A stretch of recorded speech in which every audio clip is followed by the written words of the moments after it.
Good morning, YouTubers. This is the ShallowCross Sports Network. I'm bringing you another show. We have a lot to talk about today, and this is a Tennessee Vols show, and we're going to talk about what they're doing in football, and we're going to talk about what they're doing in basketball, and talk a little bit about the players scheduled to be drafted in the next couple of days or so from the University of Tennessee. But with that said, let's get right in here and unpack what we're going to talk about today. Uh, Everyone knows about the Nico Ilamiava fiasco and the transfer portal ordeal that Tennessee went through for a few days. And it looks like Tennessee made a trade with UCLA basically. Nico went to UCLA, committed to him, signed with him, and of course, the player that they had received in the transfer portal, Joey Aguilar, he immediately went back in the portal, and he's now a Tennessee Vol. Now, Aguilar, in the December transfer portal opening, he committed to UCLA. And so he's from California, so he was right at home. And now he's back on the east side of the United States, just a little further in from Boone, North Carolina to Knoxville, Tennessee. So Tennessee picked up Aguilar, and he's going to have to compete against George McIntyre and Merklinger, who are the two young quarterbacks that Tennessee has. And I don't really believe Tennessee would have paid Aguilar all the money that they paid him. I think it's $1 million at least to come to Tennessee without him getting the job. Now he's going to have to compete, and just from what I've seen on film, he's sort of a gunslinger, and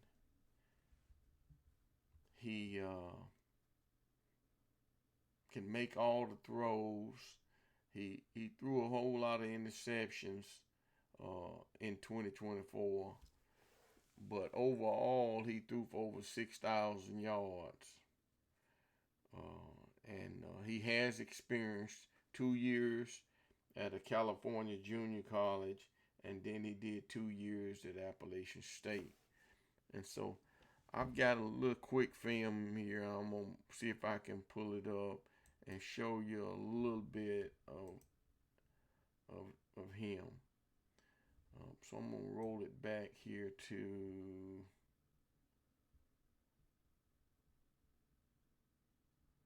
let's see.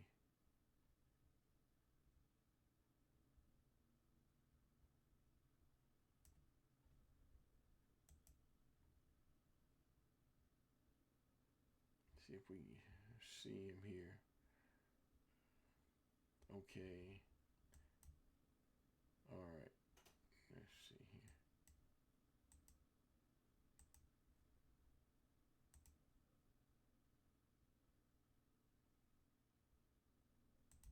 Okay. So they're in a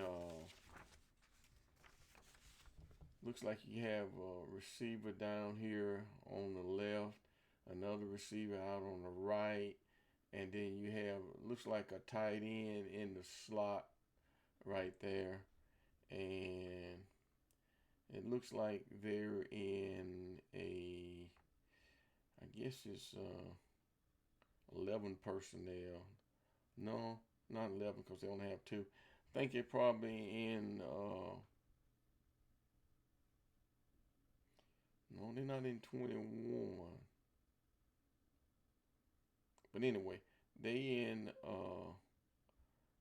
a look like a 12 personnel uh, formation that they're in, because they have two tight ends and two wide receivers and then one running back. And so it's 3rd and 2. Let's see what he does. And this is a run. He's a fairly good runner. Has a little speed. And I'm pretty sure they're going to do some RPO with him.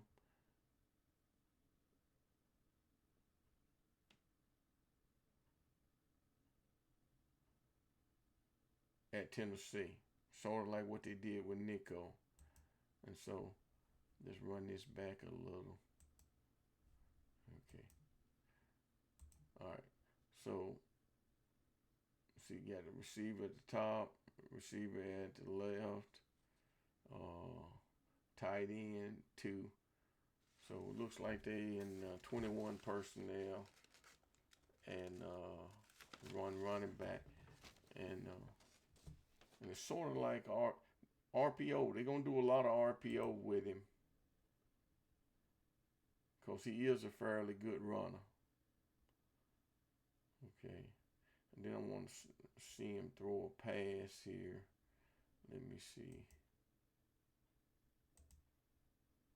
All right. Now, go back to the set.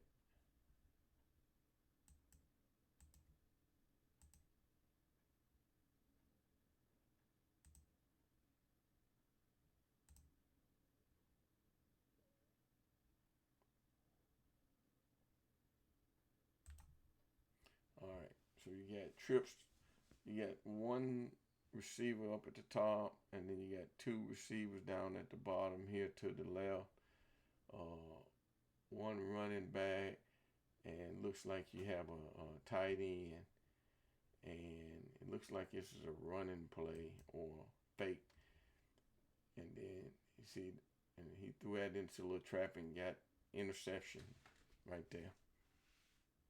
He's not going to be able to do that in the SEC.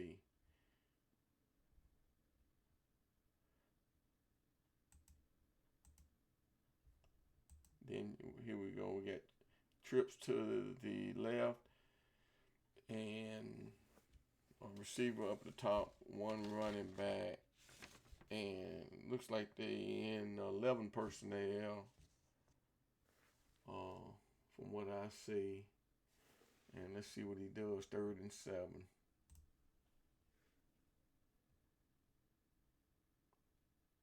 Oh, that was a good throw.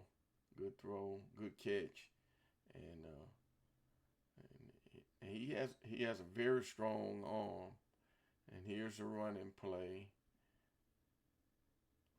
Appalachian State had some fairly good running backs and some fairly good receivers.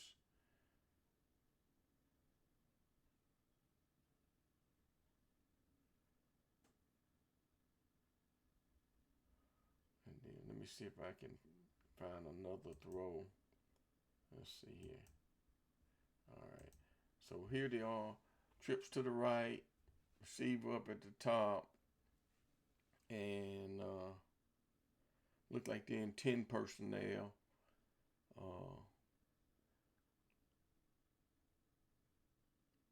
And they going against a 1, 2, 3. Looks like the defense is in a 34, and they playing. Look like they're playing in a zone or cover 3. So let's look. It's 4th and 9.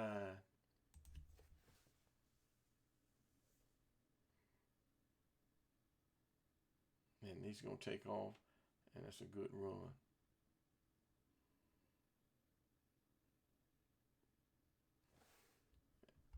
And then here you got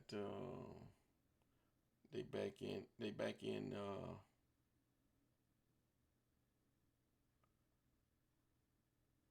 back in at 10 personnel again. Yeah, three receivers to the right and 1 to the left at the top, and then you have a running back, one running back. So it's 2nd and 1. He could either do a RPO or a throw, but he's throwing. and he's running back was right there open. Okay, that's an easy pickup. And then here we are, then 10 personnel again, and they're playing catch up, 3rd and 22, and he gets killed. The offensive line let a guy through, and that's something that Tennessee's offensive line's going to be young, and they're going to have to block those edge rushers to keep them off of him. So that was a stop right there. Okay, here we are, 10 personnel again, and let's see what he does.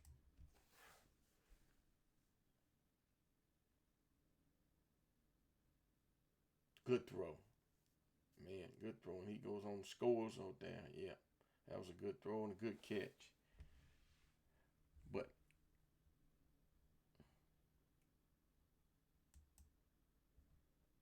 okay. Anyway, that's just showing you a preview of what Tennessee is getting with Aguilar. And of course, Tennessee still out there beating the bushes for some players, and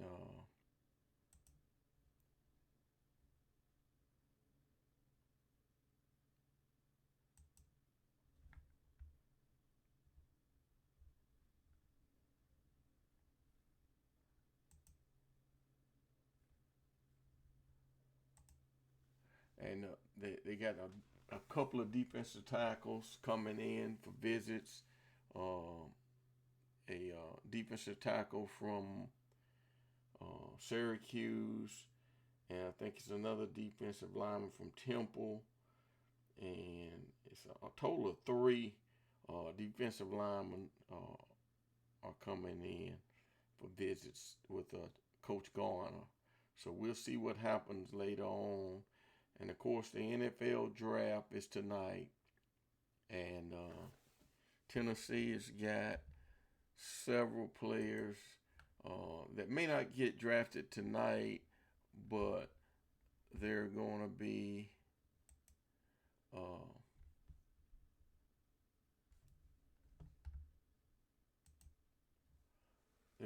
called in the next couple of days. James Pierce, he slid down, so he may not get drafted tonight, and then of course Omar Norman Lott's probably a second day pick also. Dante Thornton could be a second day pick, as well as Dylan Sampson. And then just looking at some of the draft boards, Brew McCoy, Dante Thornton, and James Pierce and Dylan Sampson are sort of locks. And then in the later rounds, you could see Elijah Simpson, Cooper Mays, John Campbell, or Omar Norman Lott get picked, or Dante Spraggins. So that's just a little breakdown on that. So let's switch over to basketball, and then let's see what's transpired over the last few days. Tennessee picked up Nate Ament, 6'9", small forward, who can really shoot the basketball, and he is a basket getter, and he's something that Tennessee really needed. And they thought they were going to pick up Rodney Rice from Maryland out of the portal, and he went out to USC on that last visit, and they offered him about $3 million, and Tennessee wasn't able to beat him on that, and so he stayed out there at USC, and he was good friends and roommates with Jacoby Gillespie, and so that's the story on that. Tennessee still trying to pick up some other guys that's out there. Darius Adams is a 5-star shooting guard, and he's out there. And I think they've scheduled a visit for him to come in to see Barnes, and I think Barnes has gone up to see him too, him and his coaching staff. And then another player that they're looking in on is Cade Tyson, who is a forward about 6'7", played for Belmont and went in the portal last year and played a year with North Carolina, and now he's back in the portal again. So he's a player that Tennessee is probably going to be in on. And so right now, when you do the numbers, Tennessee has 10 players in the fold for this year's season coming up. And that's you got Gillespie, Jacoby Gillespie, Bishop Boswell. He's a point guard, shooting guard, combo guard. And then you got Felix Akpara, 6'11". He's a center. And then you got Estrella, 6'11". He's a center, and he's a sophomore. And you got Phillips. He's a center, power forward. He's 6'9". And then you got Henderson, a freshman guard they got in, and he's 6 feet. And then you got Evans, a 6'5" freshman. They picked him up, and he's a combo guard. And then you got Brown, a 6'9" power forward out of Alabama. He's in the fold. And then you got Carey, the transfer portal power forward out of Vanderbilt. And then you add Nate Ament in, and he gives us 10 players right now for the 2025 season. And from what I understand, Nate Ament cost Tennessee quite a bit of money, $4.2 million to get him. He's rated as the number 3 player in the country, and he can really shoot the basketball and handle the basketball for 6'9" player. He gonna pick up some weight once he gets under the nutrition program at Tennessee. He'll be about 215 pounds or so, somewhere around there at the start of the season. So hopefully he won't lose any speed or versatility as far as being able to handle the ball and jump and so forth. But he's definitely an asset, and he's one and done. He won't be here no more than 1 year.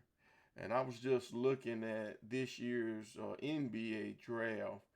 There's 9 high school freshman players going in the first round of this draft. That means they only played 1 year of college ball.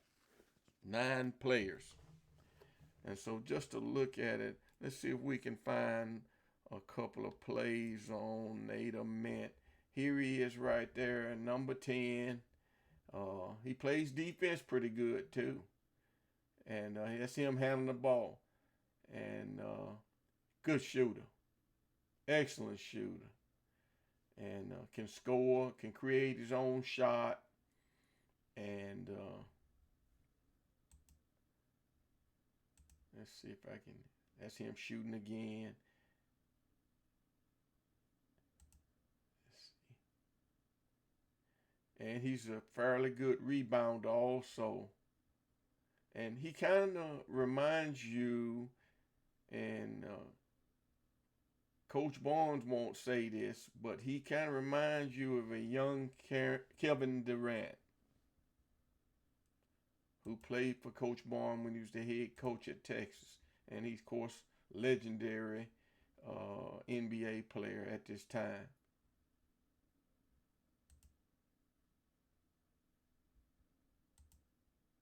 And that's Nate Ament right there driving the ball. He's very versatile.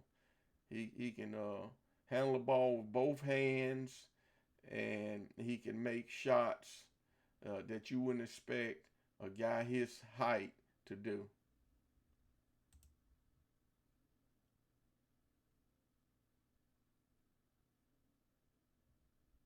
Let's see if I can find.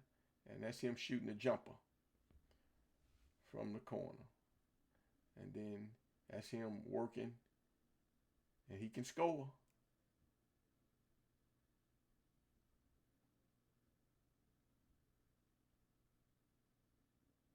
He's making Tennessee a potent team for the 2025 season. But anyway, that's just a little bit on Nate Ament. And Tennessee is still trying to get some more players. I think he has 5 scholarships that he can give out, but he probably won't use all of them. He may use those last 2 because with the transfer portal, you players can leave on you at any time until they put some controls and come up with some governors to control some of these players from leaving and going back into the portal after they've been in. And they need to make these contracts, they need to solidify those contracts that these kids are getting to make it where they can't leave as quick as they can. Or if they do leave, they had to compensate the school for the money that they receive. And with that said, the draft is tonight, and I'll have some more information for Tennessee as the days roll through. I know the women's basketball team picked up a couple of top-notch basketball players in the portal also. And so we'll see how the draft comes about tonight, and then we'll get you some more information on the Big Orange down the road. With that said, that's going to end this show, and we'll see you on the next show. And this is the AA ShallowCross Sports Network. We'll see you.